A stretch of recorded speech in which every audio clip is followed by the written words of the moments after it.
तुम्हें मुबारक तेरी आज़ादी, हम तो भूखे नंगे हैं, हो जहर हो जाए पानी मेरे छूने से, हम आज भी इतने गंदे हैं। तो ये जो व्यवस्थाएं हैं,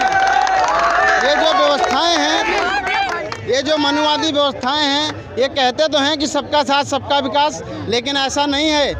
आजकल पानी पीने पे बच्चे को मार दिया जाता है, घोड़ी नहीं चढ़ने दिया जाता है। पता नहीं किन लोगों की घोड़ी बहन लगती है जो घोड़ी पे हमारे समाज के लोगों को बैठने नहीं दिया जाता है। आज जो यहाँ पर बाबा साहब की जयंती पर सब लोग यहाँ आए हुए हैं, ये बहन जी की देन है कि हमारे समाज को एकत्रित होने की एक स्थायी जगह मिली है।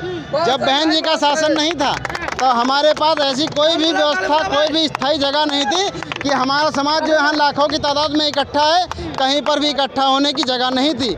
तो ये इस वक्त दलित प्रेरणा स्थल पर हूँ। पूरा प्रेरणा स्थल जय भीम के नारे से गूंज रहा है। चारों तरफ बहुजन समाज के लोग जय भीम का नारा लगा रहे हैं, पंचशील का झंडा लिए हुए हैं। जानेंगे कितना उत्साह है बहुजन समाज में, खास तौर पे युवाओं में, जो युवा अपने घर से निकल के यहाँ पे आए हुए हैं। मेरे पीछे भैया हैं, आप देख सकते हैं कि इनकी हालत कैसी है, उसके बावजूद भी ये आए हैं। नाम जानेंगे। भैया कहाँ से आए हैं आप? मैं बुलंदशहर यूपी से आया हूँ और बाबा साहब के यहाँ पर्सनली देखने के लिए आया हूँ और यहाँ पे मुझे बहुत अच्छा लगा। मेरी इच्छा थी मन में ये कि मैं बाबा साहब के यहाँ पे आऊँ और यहाँ पे देखने के लिए मन में ये चीज़ थी। और यहाँ पे आने के तौर से एक मोटिवेशनल मिलता है, एक इच्छा, अपनी महत्वाकांक्षा मिलती है कि जो कि क्या हमारे लिए उन्होंने किया है, हमें कुछ इस लेवल तक उन्होंने पहुँचाया है, तो हमें भी अपने आप से कुछ उनके लिए कुछ योगदान करना चाहिए। और यहाँ के मतलब बहुत एक तरह मोटिवेशन मिला है बाबा साहब की प्रतिमा को देख करके और वैसे सब कुछ देख करके। तो वो चीज़ यहाँ पे कुछ ना कुछ हमें सीख भी मिलती है, ऐसी बात नहीं है। और जो हमारे जो समाज के लोग हैं और जो अभी जो नहीं जानते इस चीज़ को, तो जानने की कोशिश करें ज़्यादा से ज़्यादा और आगे तक उनका यही है चीज़ के लिए। लेकिन आप इतनी दूर से आए हैं और आपकी हालत ऐसी है, आप अपने गांव में भी मना सकते थे अम्बेडकर जयंती। देखिए हालत एक हमारा एक सोच होती है, हालत हमारी क्या है क्या नहीं है, हमारे माइंड में रह चलता है। बट हम शारीरिक, हम कहते हैं ना कि वो एक मतलब पूरा शरीर अगर बेकार है, अंदर हमारा दिमाग है तो वो दिमाग सही होना चाहिए, बाकी सब कुछ ठीक है।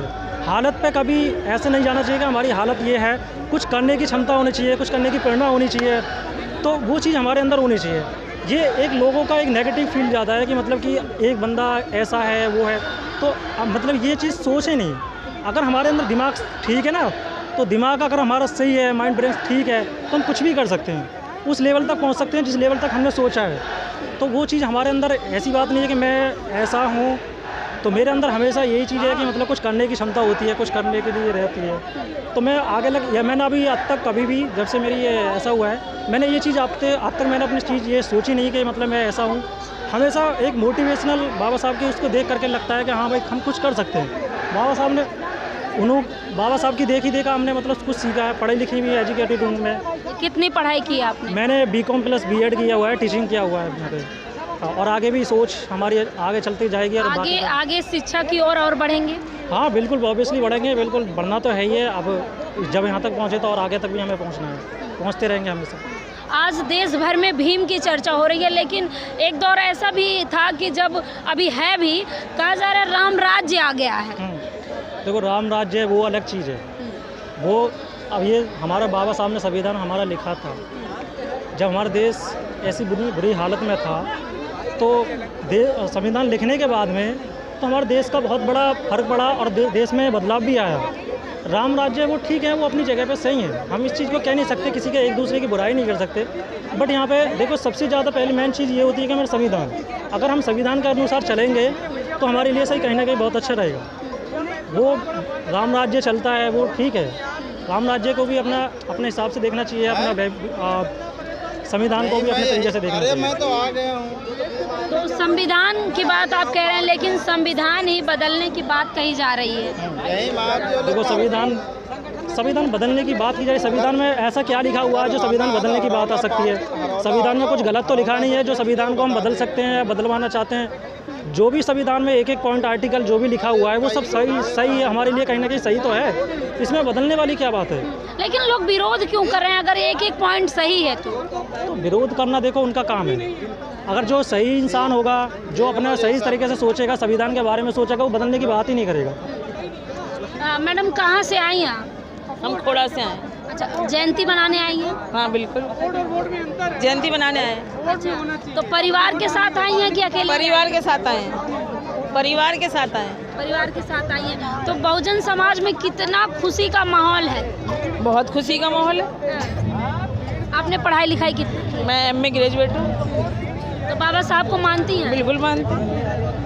लेकिन बाबा साहब को भी मानती हैं और नवरात्र भी चल रहा है, तो आप उधर का छोड़ के आए? हाँ बिल्कुल, हम सबसे पहले हमारे बाबा साहब, पहले बाबा साहब। बिल्कुल। देखिए, और युवा हैं, हाथों में पोस्टर लिए हुए हैं, बातचीत करने की कोशिश करेंगे। एक तरफ मायावती हैं तो एक तरफ चंद्रशेखर हैं और बाबा साहब की भी प्रतिमा है। क्या संदेश देंगे इस प्रतिमा से? इस प्रतिमा से हम लोग ये संदेश देना चाह रहे हैं कि चंद्रशेखर आज़ाद रावण जो हैं, उनको बहन कुमारी मायावती का सपोर्ट करना चाहिए, उनके साथ उनको जाना चाहिए। तो अभी तक तो साथ दिख नहीं रहे हैं। हाँ, तो इसी वजह से तो हम लोग संघर्ष कर रहे हैं ना कि साथ दिखें, वो लोग जल्दी से साथ दिखें। क्या लग रहा है कि रावण बहन जी के साथ आएंगे? अभी हाल फिलहाल में तो ऐसी परिस्थितियाँ नहीं दिख रही हैं, लेकिन आने वाले भविष्य में, फ्यूचर में हो सकता है। इस वजह से हम लोग चाह रहे हैं कि दोनों लोग साथ आएँ, तो फिर हम पूरे देश पे राज करेंगे। हम दिल्ली पे राज करेंगे, यूपी में राज करेंगे, पूरे देश में राज करेंगे। लेकिन रावण कहीं ना कहीं नाराज दिखते हैं, कहते हैं बहन जी से मिलने की कोशिश करते हैं, बहन जी मिलते ही नहीं हैं। तो ऐसा तो अभी तक आज तक उनका कभी ट्वीट नहीं आया कि मैं बहन जी से मिलना चाह रहा हूँ या उनसे बातचीत करना चाह रहा हूँ। तो उन्हें जाना चाहिए ना, बातचीत करना चाहिए। अगर वो उनको ना उनसे बातचीत करे, उनका ना सुने, तो फिर उनकी गलती है। लगातार आकाश आनंद भी अपमान करते हैं चंद्रशेखर का, कहते हैं कौन चंद्रशेखर आज़ाद, मैं नहीं जानता। हाँ, तो उनके इस वजह अपमान नहीं वो करते इस वजह से हैं क्योंकि उनको एक पार्टी नहीं बनाना चाहिए। ये मान्यवर साहब भी कहते कि नीले झंडे वाले बहुत आएंगे, पर आपका झंडा वही होगा जिसमें हाथी का निशान होगा। तो आकाश जी अपमान नहीं कर रहे हैं, वो समाज को एक संदेश देना चाह रहे हैं कि ऐसे बहरूपियों से सावधान रहें जो नीला झंडा लेकर आएंगे और जय भीम बोलकर चले जाएंगे। जय भीम बोलने वाले बहुत से हैं। आज क्या चंद्रशेखर बहरूपिया हैं क्या? जी नहीं, मेरे समाज से हैं, लेकिन चंद्रशेखर जी जैसे अदर पार्टियों के सामने अपने आप को सरेंडर कर देते हैं, अखिलेश यादव जी का बिना शर्त के समर्थन दे देते हैं, कांग्रेस में चले जाते हैं, RLD में चले जाते हैं, हर किसी के समर्थन दे सकते हैं। क्या बहन जी के पास बिना शर्त के समर्थन नहीं दे सकते हैं?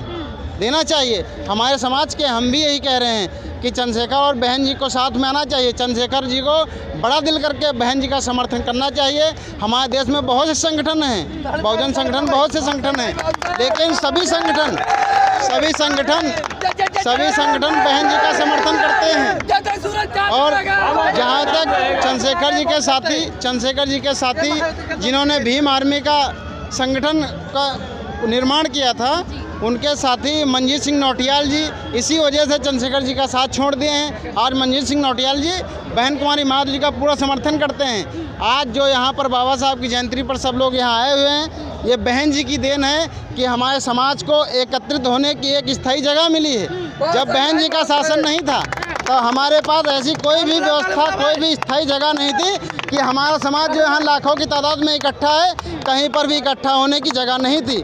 तो ये बहन जी का हम धन्यवाद करते हैं कि उन्होंने। बहन जी पे भी आरोप तमाम लोग बीजेपी वाले लगाते हैं, इसी हाथी में सारा पैसा खा गई। जी नहीं, ऐसा कुछ नहीं। बहन जी ने हाथी में पैसा नहीं लगाया। बीजेपी ने इतनी तस्वीरें बनाया, महाकाल मंदिर बनाया था, शंकर जी की तस्वीर बनाई थी, 30 किलोमीटर की रफ्तार से हवाएं चली, उसमें तस्वीरें पलट गई थी। और बहन जी ने ऐसी धरोहर बनाया ना जो सदियों तक ये रहेगी। और हमारे जो युवा साथी हैं, समाज वो नाम लेगा बहन जी का। बहन जी ने अशोक सम्राट के बाद में अगर किसी ने बौद्ध धरोहर को स्थापित किया है तो बहन कुमारी मायावती जी ने किया है। तो बहन जी ने कहीं भी पैसा व्यर्थ नहीं किया है। बहन जी पे ED CBI सब कुछ चली है, लेकिन कहीं बहन जी को पकड़ नहीं पाए हैं, ना ही पकड़ पाएंगे। अगर हिम्मत है तो बहन जी पे ED CBI लगा कर देख लें, क्योंकि बहन जी में ऐसा कोई कर नहीं है कि बहन जी को कोई पकड़ सके। और बहन जी आज भी सर्वधर्म को लेकर चलती हैं। बहन जी ने राम मंदिर का भी समर्थन किया, बनी अच्छी बात है। अगर मस्जिद बनेगी तो उसका भी बहन जी समर्थन करती, अच्छी बात है। ये सर्वधर्म का देश है, सर्वधर्म को अपने तरीके से रहने की आज़ादी है। लेकिन कहाँ रहने दिया जा रहा है? आज भी अगर दलितों की बात करें तो घड़ा छूने पे मारा जा रहा है। जी, ये जो मनवादी व्यवस्थाएं की सरकार है, ये सच है। आपने बात सही बोला जी, इसलिए भाई ये बात सच है।